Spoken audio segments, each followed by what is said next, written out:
పొద్దున్న 5ంటికి లేచి పనులన్నీ చేసి రెడీ అయిపోయింది అమ్మ. అదేనండి రాఖీ పౌర్ణమి కదా, ప్రతి ఇయర్ మా అవ్వాయిలందరికీ మిస్ అవ్వకుండా కడుతుంది రాఖీ. అలాగే మా అత్తయ్య కూడా నాన్నకి మిస్ అవ్వకుండా కడుతుంది. ఎంత దూరంలో ఉన్నా ఎన్ని పనులు ఉన్నాయి ఒక్క చోటకి చేసేస్తుంది రాఖీ పండుగ.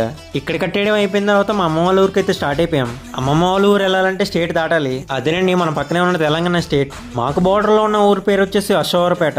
ఇంతకీ అమ్మమ్మ వాళ్ళ ఊరి పేరు చెప్పలేదు కదా, సత్తుపల్లి మండలంలో రుద్రాక్షపల్లి. ఆ ఊరికి వెళ్ళాలంటే సత్తుపల్లి నుండి లోపల కట్ అవ్వాలి. చిన్నప్పుడు ఎప్పుడు వచ్చినా కన్ఫ్యూజ్ అయిపోయామండి, ఇప్పుడు కూడా కన్ఫ్యూజ్ అయ్యా. తాతయ్య అమ్మమ్మ కాలం చేసిన తర్వాత రాకపోకలు తగ్గిపోయాయి, బట్ రాఖీకి మాత్రం కంపల్సరీ వెళ్లాల్సిందే. ఫ్రీ బస్ పెట్టిన తర్వాత బస్సులు అసలు ఖాళీ ఉండట్లే, అందుకే బండి మీద వెళ్ళిపోయాం. ఇదే మావయ్య వాళ్ళ ఇల్లు. వెళ్ళేసరికి 12 అయిపోయింది.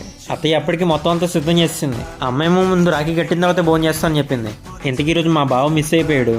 ఈరోజు అమ్మ మామూలుగా వసూలు చేయలే, తిరిగి మళ్ళీ వాళ్ళకే ఏదో కొని పెడుతుంది. ఈ ఊర్లో ఎక్కడ చూసినా తడికిలే ఉంటాయి, కానీ కోయిన్సిడెన్స్ ఏంటంటే లాస్ట్ ఇయర్ అంటే ఈసారి కూడా వర్షం చిత్తకొట్టిస్తుంది. ట్విస్ట్ ఏంటంటే ఈ ఊర్లో మాత్రమే కురిసింది. మా మామయ్య మాత్రం టైలరింగ్ చేస్తూ పాటలు అంటున్నారు, అది కూడా FM లో. ఇది ఆయన పెళ్ళప్పుడుదంట. ఇంతకీ అందరూ రాఖీ కట్టేశారా? హ్యాపీ రక్షాబంధన్.